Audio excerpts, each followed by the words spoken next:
All right, next up, Arizona Wildcats, who, have had some success. 4 Final Fours on 33 appearances, 1 championship in 1997.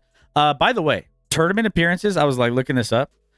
They have actually 37 appearances, but they were actually they had to give up some of them based off of some violations. So 33 when it's all said and done after the violations are done is what they are left with on tournament appearances. 1 loss. They're 58-36 overall in their history. And last year, number 2 seed, who lost to number 15 Princeton. Princeton went on that run last year. Remember, we were all looking at Princeton and maybe they could be a little dark horse. Well, they took care of business and won 59-55 to beat the Wildcats last year. But here we go.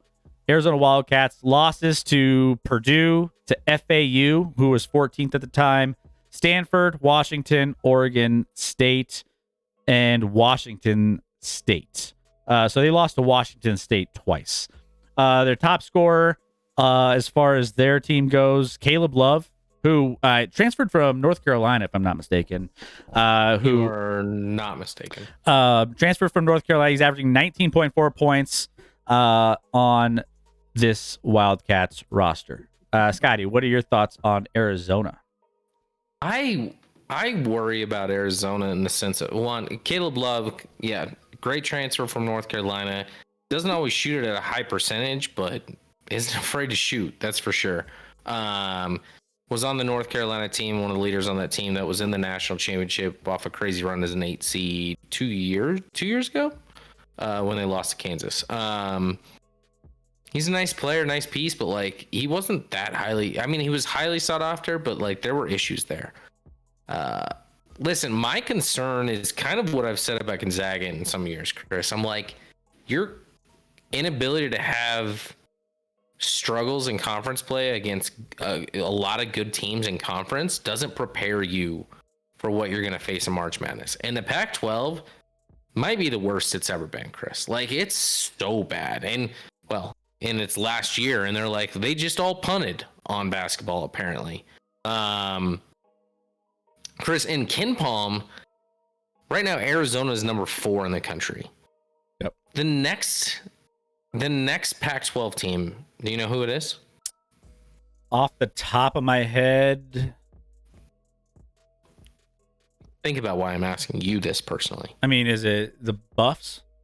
It's the Buffs at 30. It's Damn. the Buffs at 30 who are on the bubble. They may not make the tournament, and they're KenPom's 30th. So, that's how bad the Pac-12 is this year. It's not good. The Mountain West is leaps and bounds better this year than the Pac-12 is. I don't know how the Pac-12 got to this space. In their last year and, as a conference, but it's not a good conference. And Arizona being 12-4 in that conference is not impressive to me. I think they're going to have problems because they're not facing the in and out tough competition that hardens you through the season and allows you to grow. So that's my biggest issue with Arizona. They have athletes like they always do. They have talent like they always do. But when they get into a close, tough game against a team that's prepared for them, I don't see them playing great. I just don't. Right now, they're up 7 in the second half at Arizona State, who's not great.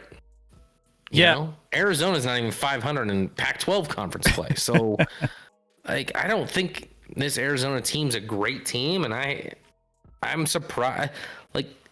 The last few years, I feel like KenPom's been off a little bit. And I know it's purely statistical based, so it's not opinion based. But for whatever reason, I feel like I trusted KenPom for a long time in these last couple of years. He's kind of steered me wrong where maybe there's some sort of adaptation he needs to make in his whatever his process is to make it reflect whatever has changed in the game today. And I can't even tell you what that is. It hasn't been as reliable recently. And these teams like Arizona and Purdue that are highly ranked in KenPom don't hang in the tournament sometimes. Yeah, and I think it. I mean, you also gotta. I don't know how deep it goes with some of the analytics of it, but like, I mean, I think it's just the shot selection and just what I've seen from a couple of games I've watched this season. It's just like they've struggled to find good shots at times. I think they struggled against Washington State, their latest one that I watched. That it was just like they just couldn't get in a rhythm. And then also same thing with Stanford. They were shot 41% from the field and 25% from threes against Stanford, and it was just like you just have these games where you just can't find reliable shots to go down. And that's, I mean, overall they've been okay, but like you can't, that's going to send you home in a tournament. So I struggle with maybe some of their shooting reliability and shot selection when it comes to better defensive teams who are going to force them to make some of those tough shots.